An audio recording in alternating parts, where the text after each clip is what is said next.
तुझे लगता है कि अभी हम जी रहे हैं? जिस सड़क पर चलते हैं वो हमारी नहीं, जमीन हमारे लिए नहीं है, पानी हमारे लिए नहीं है। हम क्या खाएंगे, क्या पिएंगे, ये भी वही तय करते हैं। मेहनत करके अनाज हम उगाते हैं और मजे वो करते हैं। जूते हम बनाते हैं, लेकिन पहनने का हक उन्हें। काम हम करें, फायदा उन्हें। यहां तक कि कुत्ता भी आजादी से घूमता है। हम जानवरों से भी गिरे हुए हैं। आखिर ये सब किससे कहें? डरते हैं कि हम भगवान से सब बता देंगे, इसीलिए हमें मंदिर के अंदर नहीं आने देते। यही सही वक्त है ओले मारी को लेकर आने का। चाहे कुछ भी हो जाए, मैं उसे लेकर आऊंगा। ये सब करने से तुझे लगता है सब खत्म हो जाएगा?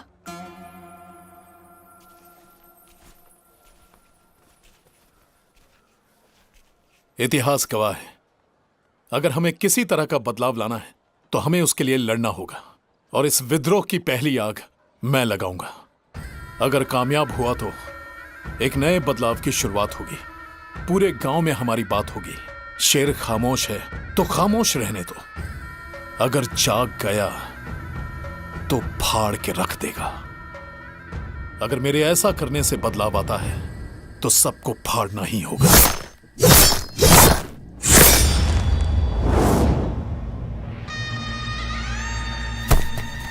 स्टील की बनी है ये, स्टेनलेस स्टील। बाजार में बिल्कुल नई आई है। पत्थर पे मारेंगे तो वो भी कट जाएगा। खून से खेलने के लिए बनाई गई है। इसमें जंग नहीं लगती। बहुत खूब। इसके सामने इंसान ही नहीं, जंगली पागल हाथी भी आ जाए तो एक ही वार में उसके टुकड़े होंगे।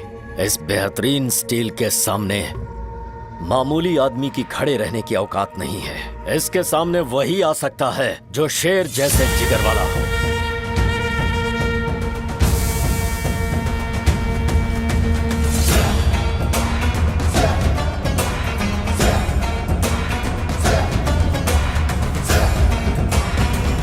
आ काटेरा आ, देख ये स्टील से बनी तलवार है। बेंगलुरु से आई है। तुम लोगों का नसीब भी कैसा है। जिन तलवारों को तुम बनाते हो उन्हीं से मारे जाते हो। क्या हुआ, तलवार को देखकर फटने लगी क्या? तलवार को गहने की तरह नहीं दिखना चाहिए, उसे घातक दिखना चाहिए, ताकि जब तुम उसे पकड़ो तो सामने वाले को हंसी ना आए। उसे अपनी मौत नजर आनी चाहिए। मशीन के अंदर बनी तलवार और भट्टी में बनी तलवार में जमीन आसमान का फर्क होता है।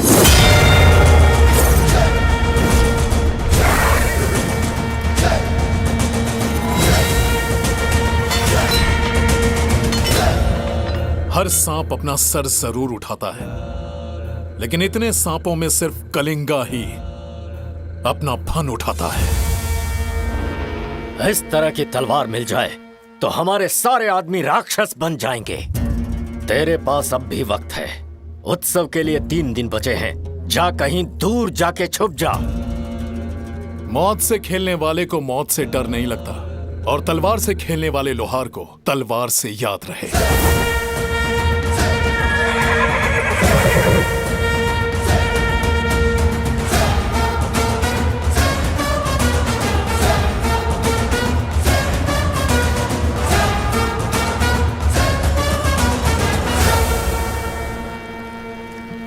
किसी ने तुझे चुनौती दी कि ओले मारी को ले जाके बता, और दूसरे ने ये चुनौती दी कि दम है तो ओले मारी को लाकर बता। तू फंस गया। वैसे ये ओले मारी है क्या? ओले मारी का मतलब है कि जानवर का खून बहाकर गांव की सरहद तक जाना। तो इसमें नया क्या है? ये तो हमारे गांव में भी होता है। सारा गांव इस उत्सव को जोर शोर से मनाता है, लेकिन कभी ये सुना है कि मारी को एक गांव से दूसरे गांव लेकर जाना होता है?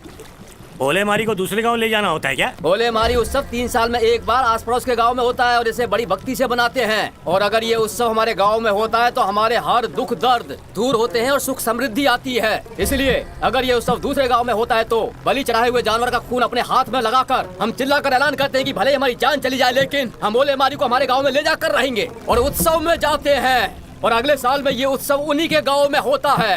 बस इतना ही? सुनने में जितना आसान लग रहा है उतना है नहीं। मगरमच्छ के तालाब से मिट्टी लाना मुमकिन हो सकता है, लेकिन ओलेमारी को लाना नामुमकिन होता है। उसे रोकने के लिए आदमी तैनात किए जाते हैं जो राक्षस होते हैं। हवा एक दिशा में बह सकती है, लेकिन उन राक्षसों का हथियार हर दिशा में घूमता है। अगर तुमने एक गलत कदम उठाया तो तुम्हारे जिस्म में दौड़ता हुआ खून फव्वारे की तरह बाहर निकलेगा।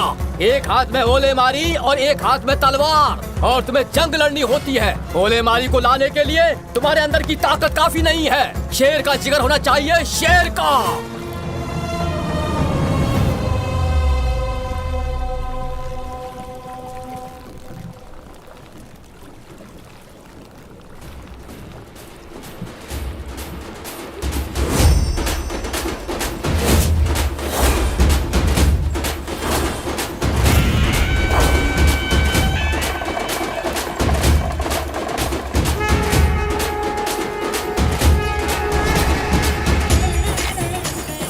शानभोग जी, देवी माँ के गहरे लाइए। नमस्कार शानभोग। ये लीजिए। बलि चढ़ाने के लिए जानवर लाया जाए।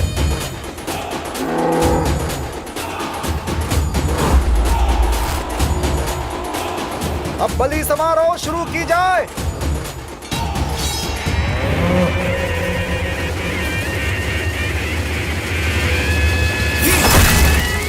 दस गांव के लोगों के सामने देवी माँ को प्रसन्न किया गया। यहाँ जितने लोग मौजूद हैं, उन सबको मैं यहाँ से इस भैंस को ले जाने का आमंत्रण देता हूँ। है किसी में हिम्मत?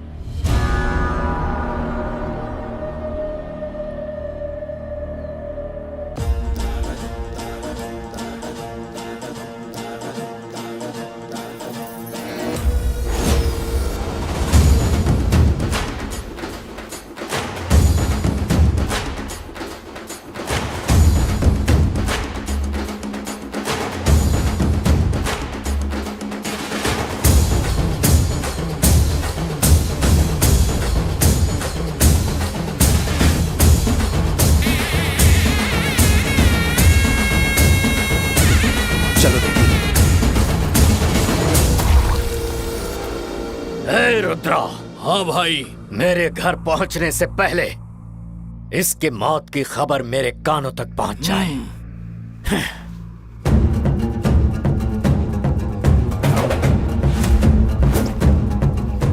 मैं यहाँ ओलेमारी को अपने गांव ले जाने के लिए आया हूँ।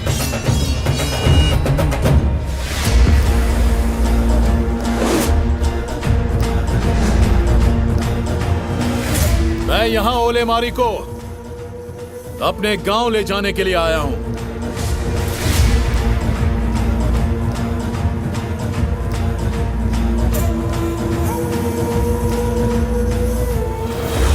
मैं यहाँ ओलेमारी को अपने गांव ले जाने आया हूँ।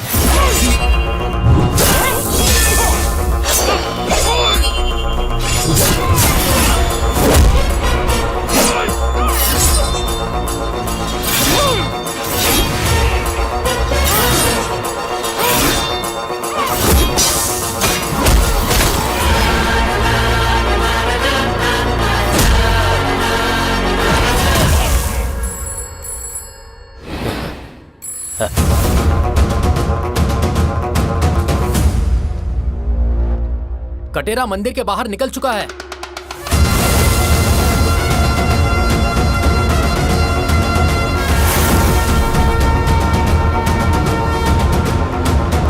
हमारे गांव में आने दो। रास्ते में हमारे आदमी उसे लटकाने के लिए तैयार बैठे हैं।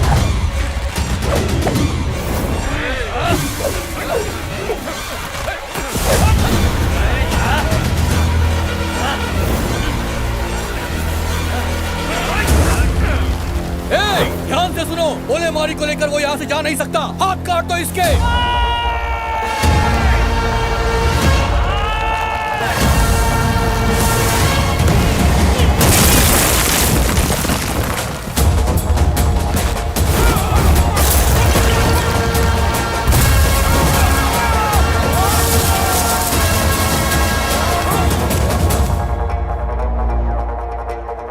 मालिक, कटेरा यहाँ से जा चुका है। मालिक, कुछ कीजिए।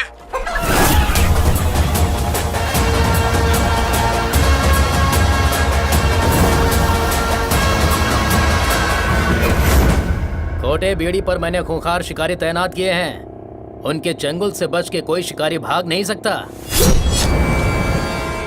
शेर भी उनके जाल से बच के निकल नहीं सकता। वो शेर से भी बढ़कर है।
सूरज ढलने के बाद ओलेमारी को लाने का कोई मतलब नहीं है। सूरज को ढलने से पहले हमें चढ़ावा चढ़ाना होगा।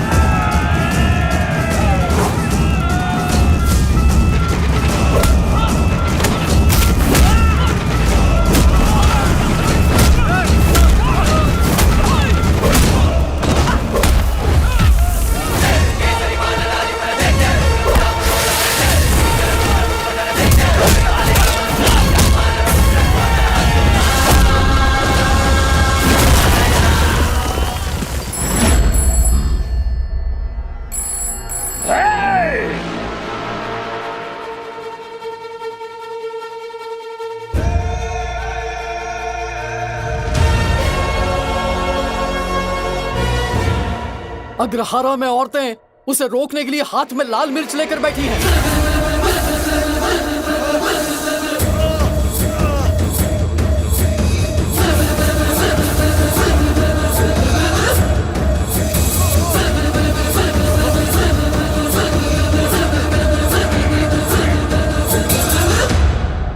अगर उससे पहले वो ओलेमारी को लेकर नहीं आया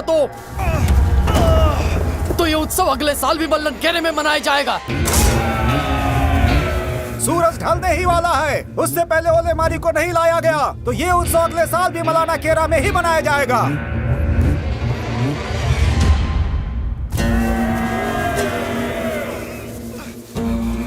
उसे वहां से निकालने का एक ही रास्ता है, स्वयं भगवान आकर उसे निकाले।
तो बताओ उसके बाद क्या हुआ?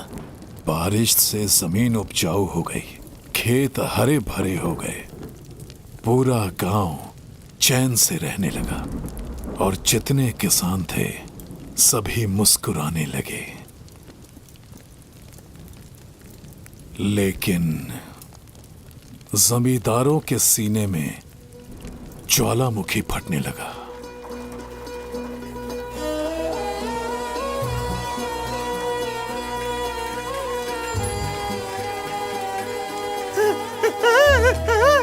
तो क्या वो स्तंभ में मौजूद थे?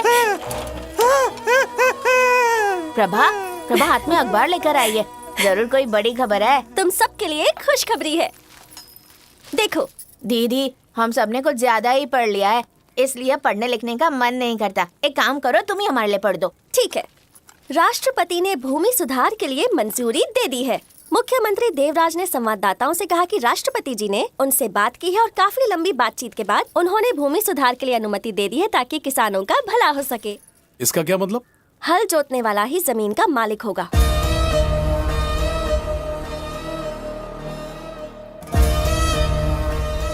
इसका मतलब जमीन एक प्राकृतिक संसाधन है, इसलिए जो भी उस पर रह रहा है उसे लाभ उठाने का पूरा अधिकार है। लेकिन यहाँ जिस शख्स के पास ताकत है वो इन जमीनों को खरीद कर खुद जमींदार बन गया है। इसीलिए सरकार ने जमींदारी पद्धति को सुधारने के लिए साल 1951 में भूमि सुधार कानून का प्रस्ताव रखा था, जिसमें सिर्फ जमींदार ही जमीन के मालिक नहीं होंगे बल्कि उस जमीन पर हल जोतने वाला भी मालिक होगा। उस वक्त कुछ लोग इस बात से राजी हुए थे और कुछ लोग नहीं हुए थे। इसी वजह से ये कानून उस वक्त लागू नहीं हो पाया था। लेकिन अब सरकार ने उस कानून को मंजूरी भी दे दी है और लागू भी कर दिया है। मतलब अब जमींदार को कोई हिस्सा नहीं देना होगा? ना हिस्सा देना होगा और ना गुलामी करनी होगी। अरे शांत हो जाओ। अगर हमारे जमींदार को इसकी भनक लग गई ना तो जो हम 12 बोरी देते हैं ना उसके बदले 16 बोरी देनी पड़ जाएगी। ये गांव में बैठे किसी पंचायत के मुखिया का फैसला नहीं है बल्कि ये सरकार का फैसला है। अगर आपको मुझ पर विश्वास नहीं है तो मेरे साथ चलिए।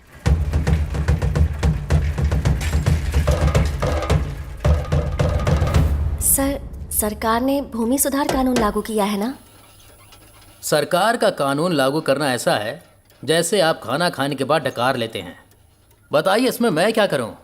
सर, ये कानून हल जोतने वालों के लिए है। किसान जी जान लगाकर इसके लिए मेहनत करता है, तपस्या करता है। अब जाकर भगवान ने इन्हें वरदान दिया है। अब आप इस खबर को हर एक किसान तक पहुंचा दीजिए बस। तुम्हें नेता बनने का इतना शौक क्यों चढ़ा है? हाँ, ये नेता बनने का शौक नहीं, इंसानियत है।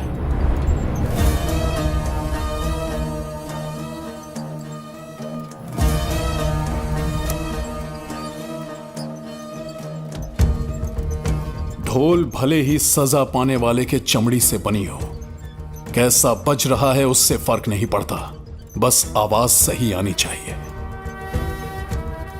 क्योंकि मारने के बाद उसका दिमाग ज्यादा चलने लगता है। किसान की फसल को लगने वाला कीड़ा मत बनो, उपजाऊ जमीन पर रहने वाला केचुआ बनो।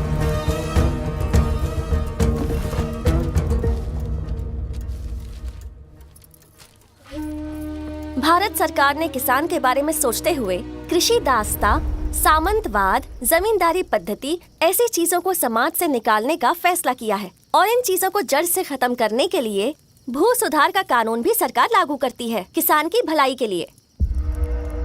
इस कानून के हिसाब से किसान जिस जमीन पर हल जोतता है उसके पास उस जमीन के जो भी दस्तावेज हैं वो उन्हें लेकर जिला अधिकारी के पास जाकर जमा करवा दे। दस्तावेज जमा करवाने के बाद वो जमीन को अपने नाम पर करवा सकता है।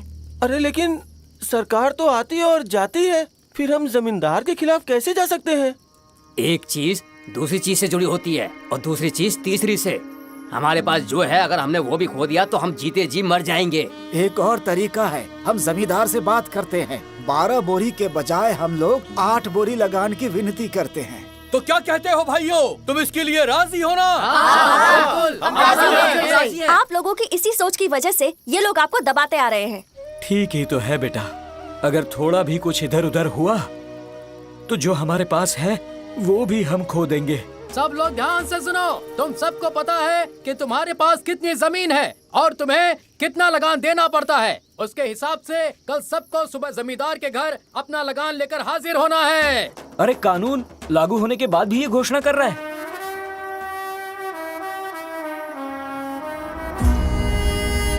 नए कानून के हिसाब से 2200 एकड़ जमीन तुम्हारी है।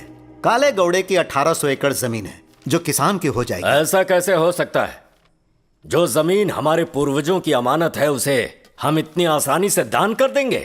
सरकार के कानून की हमें आदर करनी चाहिए। अगर नहीं देंगे तो वो हमसे छीन लेंगे।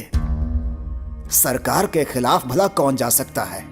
ये किसान बाहर से थोड़े आए हैं, ये तो हमारे लोग हैं, हमारे भाई बंधु हैं, हमारे गांव के ही हैं। अगर हम उनके खिलाफ जाएंगे तो हमारी जमीन पे काम कौन करेगा? इसलिए कि लकड़बग्गा मांस खाता है, शेर से उसका जंगल नहीं मांग सकता। मालिक के मरने के बाद जमीन संभालने वाला जमींदार नहीं बन सकता, मगर जो अपने बाप से जन्मा है वही जमींदार होता है। खैर जो भी हो, सरकार हमारे बनाए कानून से राजी है तो उससे कहो सीधा एसटी पकड़ के चलता बने यहां से। फसल कटने के बाद ही भूसे और अनाज को अलग किया जा सकता है। देखो, अब तक हम शेर को पिंजरे में रखकर उसे कष्ट दे रहे थे, लेकिन अब सरकार ने कानून की चाबी लेकर उन्हें आजाद कर दिया है। उन्हें प्यार करोगे तो तुम्हारी बात मानेंगे, अगर सताओगे तो भारी पड़ेगा। और सताया हुआ शेर सबसे पहले उसी का शिकार करता है, याद रखना। अब क्या करना चाहिए उसके लिए योजना बनानी होगी।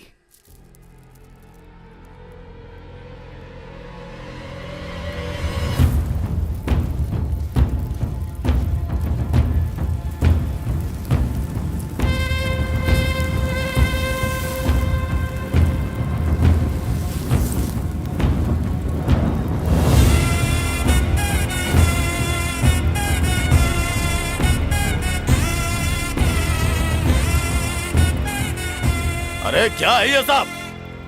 तुमने हमें कल आने के लिए कहा था, लेकिन हम आज ही आ गए, क्योंकि अब से कल हमारा है। शायद तुम भूल गए कि तुम अपने जमींदार से बात कर रहे हो। सब याद है किससे बात कर रहा हूं। जिसके पास कागज है वो सिर्फ जमीन का मालिक नहीं, खेत जोतने वाला भी जमीन का मालिक है। मिट्टी ने उसके मालिक को हटा के अपने बच्चों को सीने से लगा लिया है। जमींदार के खिलाफ जाने की तुम्हारी हिम्मत कैसे हुई? मैं आज से इनके खिलाफ नहीं हुआ हूं। उत्सव के दौरान जो तलवारें मुझ पर चली थीं, मुझे पता है कि उसमें से कितनी बाहर से थीं और कितनी तलवारें हमारे गांव से थीं। सब अच्छे से जानता हूं। ए कटेरा, तेरा दिमाग खराब हो गया क्या? जो तलवार मैं बनाता हूं वो देख नहीं सकती, लेकिन वो बोल सकती है। ये बात दिमाग में बिठा ले। जो भी तलवार मैंने बनाई है वो 2 बार लाल होती है, जब उसे बनाता हूं तब, और जब वो खून बहाती है तब। इस हाथ को दोनों चीजें आती हैं। आज तक तुमने जो खेती बाड़ी को अपना व्यापार बनाया था, आज से अब वो बंद हो गया है।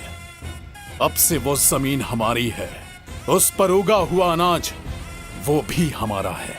आज के बाद अनाज का तुम्हें एक दाना भी नसीब नहीं होगा।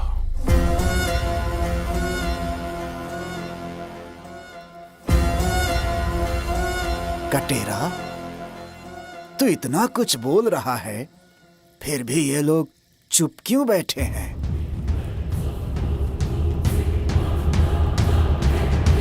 चुप बैठने का मतलब यह है कि ये हमारी बात से सहमत है।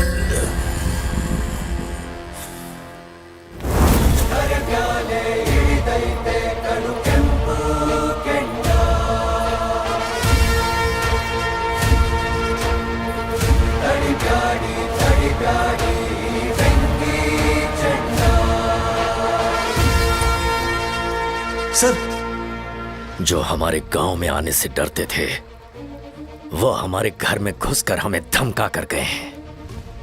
सर, आपको ये देखना चाहिए, ये कोई नेचुरल डेथ नहीं है। ये जितने भी कंकाल हमें मिले हैं सब आदमियों के हैं और इन सब की उम्र 25 से 50 के बीच है। हर एक कंकाल में एक शार्प कट है और ये कोई इत्तेफाक नहीं हो सकता।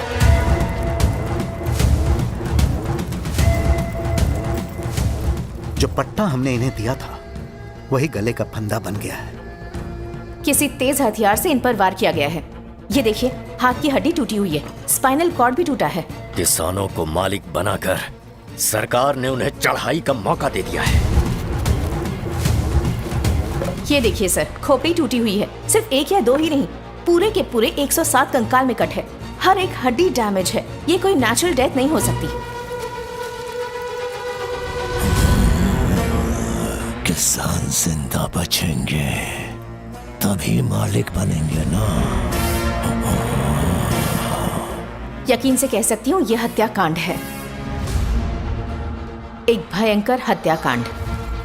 तो जो वहाँ पे 107 कंकाल मिले हैं वो सब किसान के हैं।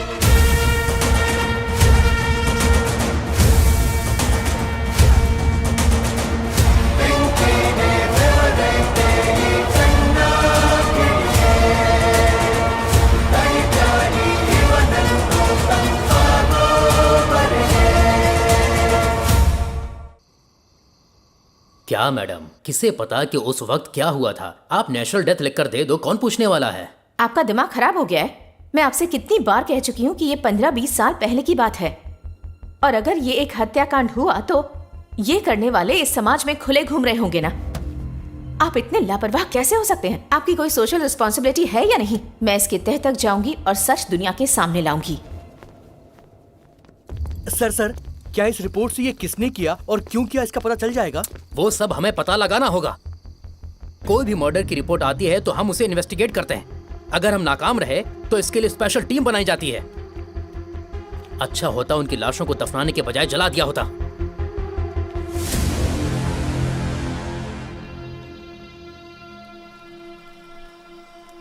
तो जो वहाँ 107 कंकाल मिले हैं वो सब किसान के हैं।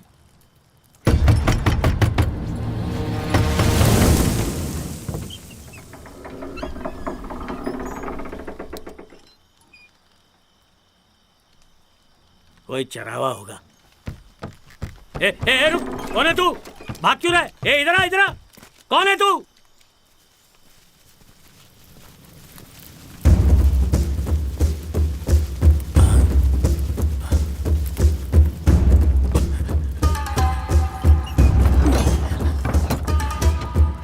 वो आ गए हैं, बहुत सारे हैं। पुलिस, अगर तूने हमारी बात सुन ली तो तुझे कुछ नहीं करेंगे। उसे हथकड़ी पहना और बाहर लेकर आ जा। अगर कोई भी चालाकी करने की कोशिश की तो कसम से तुम दोनों को जला के राख कर दूंगा। जला दो सालों को।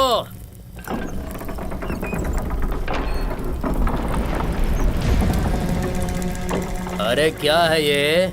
मुझे लगा कोई हट्टा कट्टा पहलवान होगा, लेकिन ये तो बेचारा एक बुढ़ा निकला।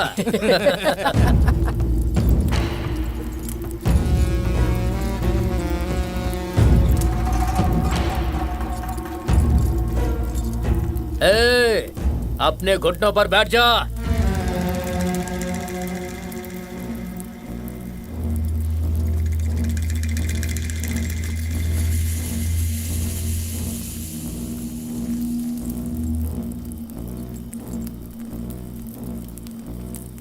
साहब, आप यहां से जाओ।